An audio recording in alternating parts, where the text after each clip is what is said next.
Hello and welcome back. All right, so in this lesson, we are going to sharpen our image, and I'm also going to show you a hidden little tool to make sure that you're not over sharpening. We're also going to remove the noise and the digital artifacts that were created in the shadows and are also located in other areas of our image as well. But the first thing I need to do is I need to go back to my tone curve because I did not reset my red channel from the previous lesson. So I'm going to go ahead and reset that by coming up to linear. That's going to reset that line, but it also does it for all the RGB channels. So now I have to redo my S curve. So I'm going to go ahead and do that first. Okay, so now that we have that reset, we want to go ahead and create a snapshot before we continue with our editing. So we're going to click on this last panel here. And I did mention snapshots in a previous lesson, and it's basically a way to go back in time based on the edits that were saved at that time. So for example, right now we have a clean edit. If we continue editing this image and we find that we don't like the edits that we've made up to that point, we can go back in time to another point of the editing workflow. And it's easier that way versus trying to figure out what to undo or to start over from scratch. And the cool thing is it's going to save those snapshots basically for as long as you have that file, because I created this course back in 2015 and you can see the snapshots that I had created at that time. It's late 2017 now, and I still have access to these snapshots when I originally recorded this course.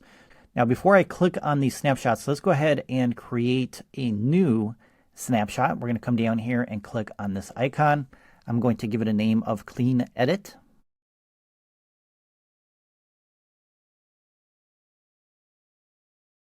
And once you click OK, it's going to be added to the snapshots. So if we come to revision 2, that's one point in time of the editing process. Revision 3 is another, and you can see that the sky changed. If I go back to 2, you can see the sky is much more intense. Revision 4, and then the final tweaks, which is the revision 5 option.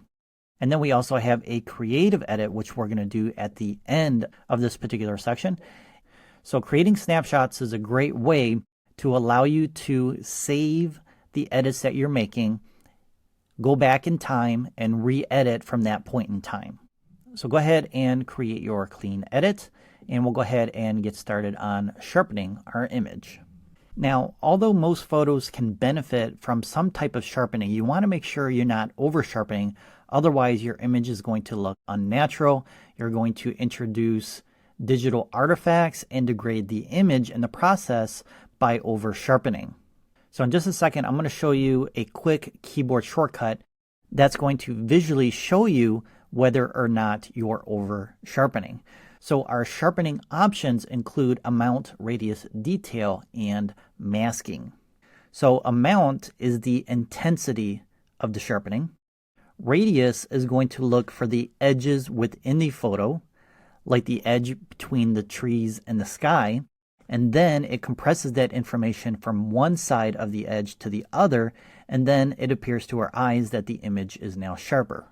Then you have detail, which is going to bring back detail after sharpening, because sometimes you may lose detail depending on the amount of sharpening that you're applying. And then we have masking, and we're going to go over that last. All right, so let's go ahead and add our sharpening with the amount slider.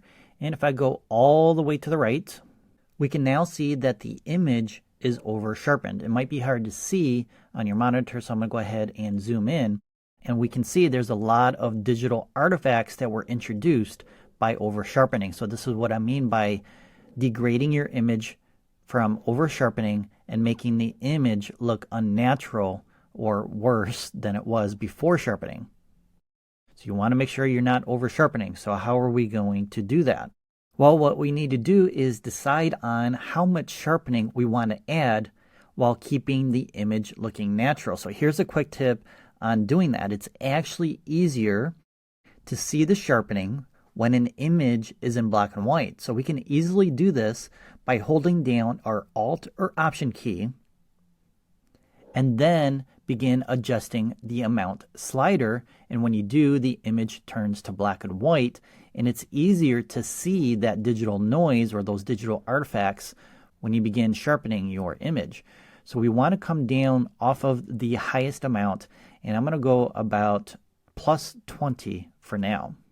So once I release the amount slider, it goes back to color, even though I'm still holding down my Alt or Option key. Okay, let's go ahead and adjust the radius of the sharpening. And again, I'm holding down my Alt or Option key to change it to black and white to see if I want to increase the radius or not. Again, if I go too far, it's being over sharpened and degrading the image. So I'm going to bring that back down to about 1.2. And then we're going to do the same thing with detail. Now again, with the detail, I'm holding down my Alt or Option key, and what I can do is bring back some of that detail, but as you can see, it's increasing or degrading the image by introducing much more digital artifacts than previously. So I may want to reduce the detail to remove some of that digital artifacts that were introduced from the first two sliders. So I'm going to bring this down to about 18. And let's take a look at it before and after. So we can still see there's some digital artifacts in the image created by that sharpening. So let's go ahead and reduce some more of that digital artifacts by adjusting the masking. So again, with the Alt or Option key held down, we're going to adjust the masking slider, but this time it changes the image to what looks more like a mask versus a black and white image. Then, when you begin to move your slider to the right, you can see that the mask is turning black. When it's at 0, it's completely white. To the right, it's adding black back into the image. So what's happening now is the more that you slide it to the right, the more of the artifacts that will be removed. So the effect of sharpening will not be applied in black areas. So the more of the digital artifacts you want to remove, the more black you want to introduce via the masking slider. And again, black removes, white adds, and this allows you to fine-tune your sharpening to where you want it, which is more of an outline of the image. We can see the horizon and the tree line is getting a lot of sharpening along the edges, along with a lot of the boats are getting that sharpening as well. So once I release, we can see that the digital artifacts have been removed slightly. And if we zoom all the way back out and take a look at the masking again, we get a better idea of where that sharpening is being applied. We really don't want it in the sky, so we may want to increase the black or the masking to the right even more to remove some more of that sharpening in the areas where we don't want it. So I'm thinking right about there should be pretty good. And there you go. We've now sharpened our image. We haven't over sharpened it, but we have sharpened it some to help enhance the overall image. All right, let's go ahead and take a look at noise reduction next. Now you may recall in a previous lesson when we increased the brightness of our shadows, we introduced a lot more digital noise in this area, but we do have digital noise in other areas of the image as well. So we're going to go ahead and remove some of this, but we're not going to do it too much, otherwise it's going to look unnatural. But first, I just want to mention that digital noise can be created in two main ways. The first is by your camera. So your camera sensors records the light, and in the best case scenario, you may have a very small amount of noise. Then, as you increase your ISO, the amount of noise will go up. So the more noise means a lower quality image, but you need that higher ISO when the lighting and the intensity of that light is much lower. There will be times when you have to increase the ISO.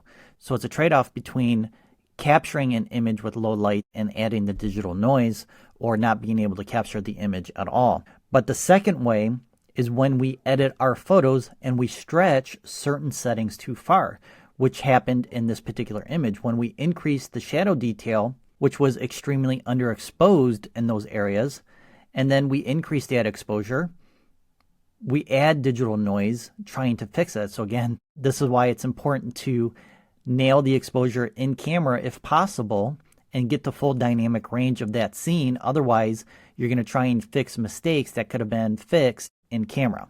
So let me show you how to remove this digital noise and at the same time trying to keep our image as natural as possible. So we have a total of 6 different sliders here. And all of these will help you reduce the noise in different ways. You don't necessarily have to use all 6. It all depends on the type of digital noise that you have. If you take a look at the digital noise in here, we can see that the digital noise comes in different color pixels. So the best option for this type of digital noise is to use your color sliders versus your luminance sliders. So if I increase the color slider, we can see that the color of the digital noise begins to fade. So basically what it's doing is it's removing the saturation of those colored pixels, but it's retaining some of the original color in that area of the image. We can also bring back color detail if we want to remove as much as possible, but the problem with color detail is you have a chance of introducing additional digital noise. So I'm going to leave this at the default setting of 50, and then we can also adjust the color smoothness. So if we want to smooth out those pixels a little bit more, we can do that with the color smoothness slider. In this case, it's not really doing much because it removed the majority of the digital noise via that slider.